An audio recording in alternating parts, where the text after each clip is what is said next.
जय हिंद। आज का हमारा टॉपिक है क्वाड्रिलेटरल। इससे पहले हम लोगों ने पॉलीगॉन पढ़ा, फिर ट्रायंगल पढ़ा।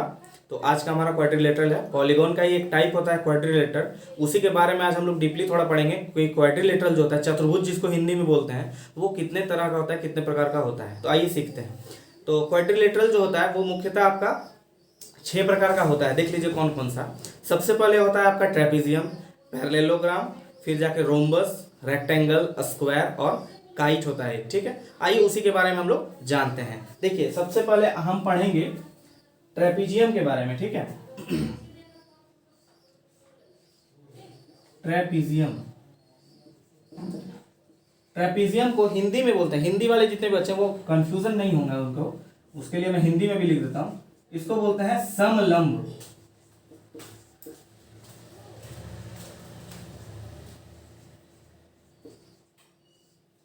समलंब चतुर्भुज। ठीक है, देखिए तो समलंब चतुर्भुज किसे कहते हैं? समलंब चतुर्भुज होता है जो ऐसा क्वाड्रिलेटरल, ऐसा चतुर्भुज जिसका वन पेयर ऑफ साइड्स जो होता है वो समांतर होना चाहिए। ठीक है, समांतर यानी कि पैरेलल होना चाहिए, अपोजिट साइड्स उसका एक पेयर। ठीक है, जैसे कि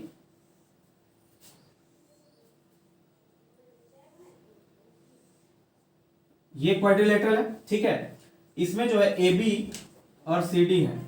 तो ए बी जो है वो सी डी के पैरेलल है। ठीक है, कोई दिक्कत नहीं है, ए बी सी डी के पैरेलल है।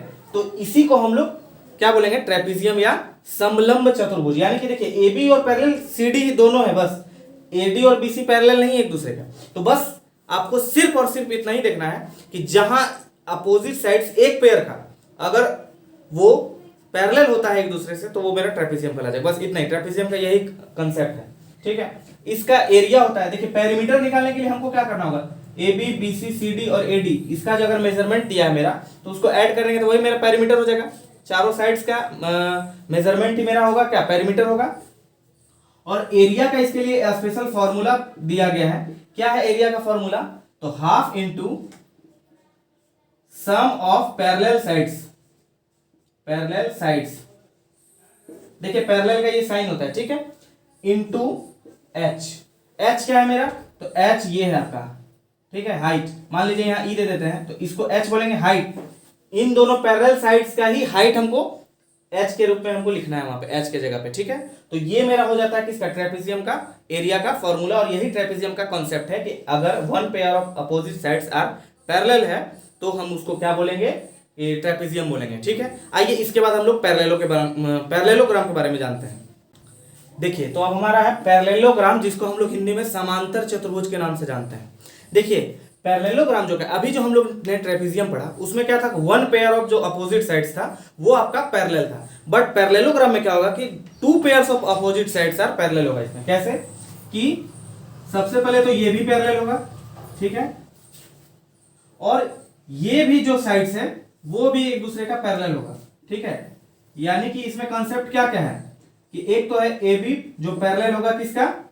सी डी का या डीसी जो भी बोले, और फिर ए डी जो है वो बीसी के पैरेलल होगा। यही इसमें दो कॉन्सेप्ट है कि ये पैरेलल होना चाहिए, दोनों अपोजिट साइड्स जो है वो एक दूसरे का पैरेलल होना चाहिए। सिर्फ और सिर्फ पैरेलल बोल रहा है, इसका एंगल से कोई लेना देना नहीं है। इसको जितना भी एंगल यहाँ पे बन रहा है ना, इससे इसको कोई लेना देना नहीं है, बस सिर्फ इसको चाहिए पैरेलल। अगर दोनों अपोजिट साइड्स पैरेलल है, दोनों उसका पेयर, तो ये जो मेरा कहला जाएगा क्या? पैरेललोग्राम या समांतर चतुर्भुज। अगर हम इसको इस तरह से भी दे दें, अगर आगे कंसेप्ट अभी मिलेगा आपको, तो ये भी मेरा क्या है? पैरेलल है ये दोनों एक दूसरे से, तो ये भी मेरा क्या है? पैरेललोग्राम या समांतर चतुर्भुज कहला जाएगा। ठीक है, चलिए अब आते हैं इसका एरिया का फॉर्मूला के बारे में। पेरीमीटर तो उसी तरह चारों का मेजरमेंट कर लेंगे, चारों साइड्स का, तो आ जाएगा पेरीमीटर, सॉरी एरिया का इसका जो फॉर्मूला होता है वो है बेस इंटू हाइट, या फिर इसको हम बी इंटू एच भी लिख सकते हैं। बेस करने का मतलब आधार। देखिए हिंदी वाले में यहीं पे लिख देता हूं। ठीक है, आधार गुना ऊंचाई। ठीक है, आधार गुना ऊंचाई, यही इसका एरिया का फॉर्मूला है। एरिया आपको निकालना है, क्षेत्रफल निकालना है, तो आपको क्या करना है? ये बेस हो जाएगा आपका। ठीक है, ये बेस है आपका और इसका ऊंचाई क्या हो जाएगा, तो ऊंचाई ये होगा, आपको यहां पे दिया होगा ऊंचाई अगर इस तरह से, तो वही इसका हाइट है और उसी से हम इसको एरिया निकाल सकते हैं। हाइट और बेस ये दो चीज का मेजरमेंट होना बहुत जरूरी है आपको किसी भी पैरेललोग्राम का एरिया निकालने के लिए, ठीक है। देखिए अब हमारा है रोम्बस, ठीक है। नेक्स्ट टाइप जो है क्वाड्रिलेटरल का वो है रोम्बस। रोम्बस क्या होता है, जिसको हम लोग हिंदी में समचतुर्भुज के नाम से भी जानते हैं। देखिए अभी हम लोगों ने पैरेललोग्राम पढ़ा जिसको हम समांतर चतुर्भुज भी बोलते हैं, तो उसी के आधार पर हम इसका डेफिनेशन तैयार करेंगे कि ऐसा समांतर चतुर्भुज या ऐसा पैरेललोग्राम जिसका चारों साइड जो है all four sides are equal, मतलब चारों साइड अगर समान है, बराबर है, तो उसी को हम लोग समचतुर्भुज बोलेंगे या फिर रोम्बस बोलेंगे। कैसे, देखिए समांतर चतुर्भुज में क्या था पैरेललोग्राम में कि दोनों पेयर जो होता है वो पैरेलल होना चाहिए, ठीक है। मतलब कि ऐसा क्वाड्रिलेटरल जिसका क्या होना चाहिए, पैरेलल होना चाहिए, ठीक है। ये था मेरा पैरेललोग्राम, बस पैरेलल बोला गया था कि दोनों दो पेयर जो होगा उसका अपोजिट साइड्स का वो पैरेलल होगा, बट इसमें एक्स्ट्रा एक क्या जोड़ दिया गया कि चारों बराबर होना चाहिए। तो हम ऐसा फिगर तैयार करेंगे जो जिसका जो टू साइड्स का जो पेयर है दोनों का अपोजिट साइड्स वाला, तो वो पैरेलल तो होगा लेकिन उसके साथ में वो इक्वल भी होना चाहिए, क्या, चारों इक्वल होना चाहिए। तो हम उसी तरह का एक फिगर तैयार करेंगे जिसमें चारों मेरा साइड्स इक्वल भी हो और पैरेलल भी हो। कैसे, देखिए ये है,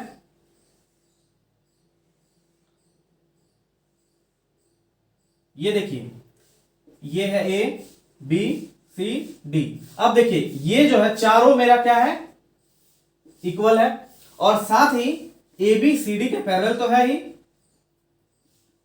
और फिर बी सी और ए डी भी पैरेलल है। साथ में एक कॉन्सेप्ट और क्या आया कि A B C D B C जो भी है चारों मेरा इक्वल है, यानी कि ए बी बराबर बी सी बराबर सी डी और बराबर है मेरा डी ए के, इक्वल है, चारों इक्वल है, कोई दिक्कत नहीं।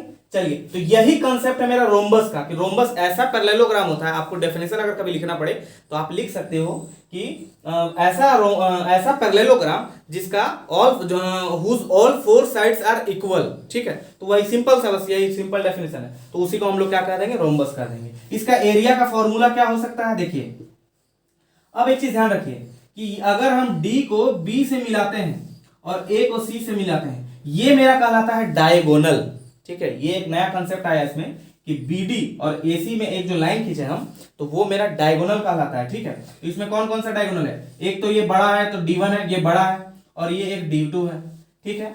एक चीज और कंसेप्ट इसमें क्या आता है कि इसमें जो डायगोनल्स होते हैं वो जो इंटरसेक्ट करते हैं एक दूसरे को, तो वो इंटरसेक्ट ही नहीं बाइसेक्ट करते हैं। बाइसेक्ट कहने का मतलब कि वो बराबर बराबर भाग में दोनों को बांटते हैं, ठीक है। एसी जो है वो दो बराबर भाग में बटेगा और बीडी जो है वो भी दो बराबर भाग में बटेगा, तो ये बाइसेक्ट करते हैं एक दूसरे को। ये एक कॉन्सेप्ट है, ठीक है। ये आपको हर जगह आपको देखने को नहीं मिलेगा, बट ये मैं बता रहा हूं, इसको आप लोग ध्यान से सुन लीजिए कि जो इसका डायगोनल होता है रोम्बस का, वो एक दूसरे को बाइसेक्ट करते हैं, ठीक है। मतलब बराबर बराबर भागों में दो भाग में बांटते हैं, दो भाग बराबर बराबर भाग में बांट दिए, ठीक है। साथ ही इसके बीच में जो एंगल बनेगा, ये एंगल जो है वो क्या होगा, मेरा 90 डिग्री का होगा, ठीक है। ये सब जो चारों एंगल बीच में बना वो 90 डिग्री का एंगल बनता है बीच में, ठीक है। इसका एरिया क्या होगा, तो इसका एरिया का भी एक फॉर्मूला है हमारे पास कि half into D1 into D2। D1 क्या है मेरा, डायगोनल 1 और डायगोनल 2 है D2, ठीक है। तो कैसे इसका एरिया निकलेगा, तो half into D1 into D2। कब, हमको अगर D1 पता है, पूरा लेंथ है D1, और D2 अगर डायगोनल दोनों हमको पता है, तो उससे हम रोम्बस का या समचतुर्भुज जिसको बोलते हैं उसका हम एरिया आसानी से निकाल सकते हैं इस फॉर्मूले के बेस पे, ठीक है। कोई दिक्कत नहीं है। चलिए अब हम लोग नेक्स्ट टाइप पढ़ते हैं क्वाड्रिलेटरल का। चलिए नेक्स्ट हमारा है क्या, रेक्टेंगल। ये अनदर टाइप ऑफ क्वाड्रिलेटरल है जो जिसका नाम रेक्टेंगल है, और हिंदी में इसको हम लोग आयत के नाम से जानते हैं। इसका डेफिनेशन क्या होगा, देखिए डेफिनेशन इसका ये हम कह सकते हैं कि ऐसा पैरेललोग्राम जिसका चारों एंगल जो होगा, चारों वर्टिसेस का जो एंगल होगा वो 90 डिग्री अगर हो जाए तो वो मेरा क्या कहला जाएगा, रेक्टेंगल या आयत कह देंगे। देखिए कैसे, मैं इधर एक पैरेललोग्राम का फिगर बना देता हूं, ठीक है। ये हमारा पैरेललोग्राम है, ठीक है। इस तरह का पैरेललोग्राम होता है। हमको क्या करना है, ये एंगल, ये जो चारों एंगल है उसका, चारों कोण जो है उसका, अगर वो 90 डिग्री का हो जाए, या फिर उसको हम लोग बोल सकते हैं कि राइट एंगल अगर हो जाए, समकोण हो जाए, तो उसको हम लोग क्या बोल देंगे, आयत बोल देंगे सीधा सा। तो अब हम कोशिश करते हैं कि चारों का जो एंगल है उसको 90 डिग्री बनाने का। तो चलिए, ठीक है, अब इससे 90 डिग्री बनाएंगे तो कुछ इस तरह होगा, ठीक है, और फिर यहां पे हम खींच देंगे। देखिए, इसको भी हम पैरेललोग्राम बोल सकते हैं, आपको कंफ्यूज नहीं होना है, ठीक है। तो ये एक समांतर चतुर्भुज है, लेकिन इसमें क्या है कि चारों जो एंगल है वो एक राइट एंगल है या समकोण है, जिसका मान 90 डिग्री का है, मेजरमेंट उसका, ठीक है। इसका भी नाम हम ए बी सी डी दे देते हैं, ठीक है। सबसे पहले तो यही है कि ये क्या है, मेरा पैरेललोग्राम है, ठीक है। तो आयत का जो कंसेप्ट होता है, रेक्टेंगल का कंसेप्ट को हम लोग समझते हैं पहले क्या क्या है। देखिए, ये जो है पैरेललोग्राम, सॉरी एबीसीडी जो है, इसको सबसे पहले पैरेललोग्राम होना चाहिए। पैरेललोग्राम होने के लिए क्या होगा, तो एबी जो है वो पैरेलल होगा सीडी का, और बीसी जो है वो पैरेलल होगा किसका, एडी का, ठीक है। चलिए, ये पहला कॉन्सेप्ट मिला हम लोगों को, और इसके साथ ही एक कॉन्सेप्ट और होना चाहिए, क्या कि चारों एंगल जो है वो मेरा 90 डिग्री का होना चाहिए। तो यानी कि angle A equals to angle B, sorry equals to angle C equals to angle D, और ये मेरा कितना डिग्री का होगा, 90 डिग्री का होगा। बस 1 2 3, यही 3 कंसेप्ट हुआ, मतलब मेरा रेक्टेंगल बन गया, सीधा सीधा, कोई दिक्कत नहीं, बिल्कुल ये रेक्टेंगल बन गया है, ठीक है।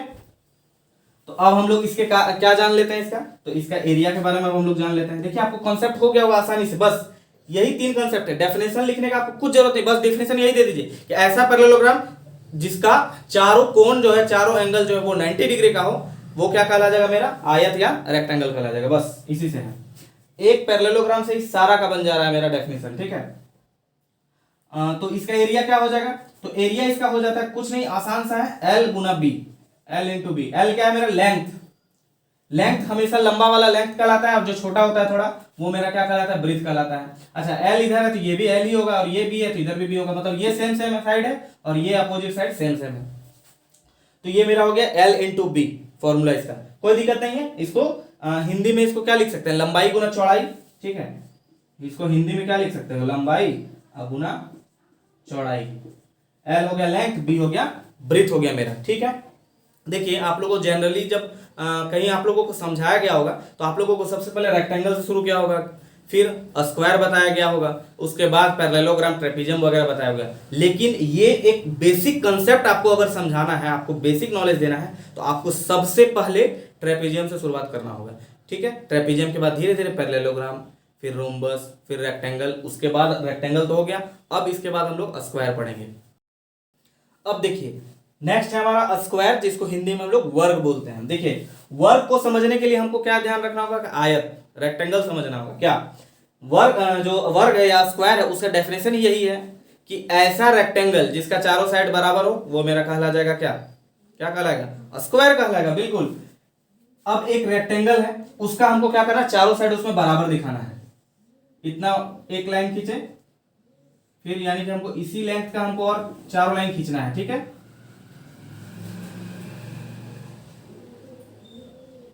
ये कुछ स्क्वायर जैसा लग रहा होगा,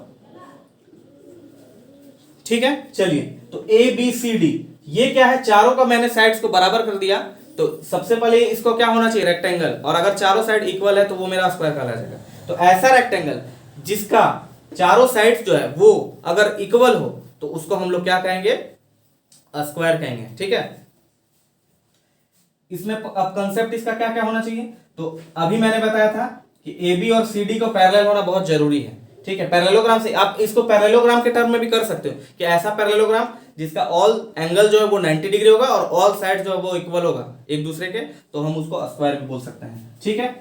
तो ए बी जो है वो मेरा क्या होना चाहिए, पैरेलल होना चाहिए सी डी का, और बी सी जो है वो मेरा होना चाहिए पैरेलल ए डी का, ठीक है। ये पहला कॉन्सेप्ट। साथ ही इसको क्या होना चाहिए कि angle A equals to angle B equals to angle C equals to angle D equals to जो है चारों जो है मेरा 90 डिग्री का होगा, और साथ ही ए बी इक्वल होगा बी सी के, सी डी के और डी ए, ये चारों इक्वल होगा।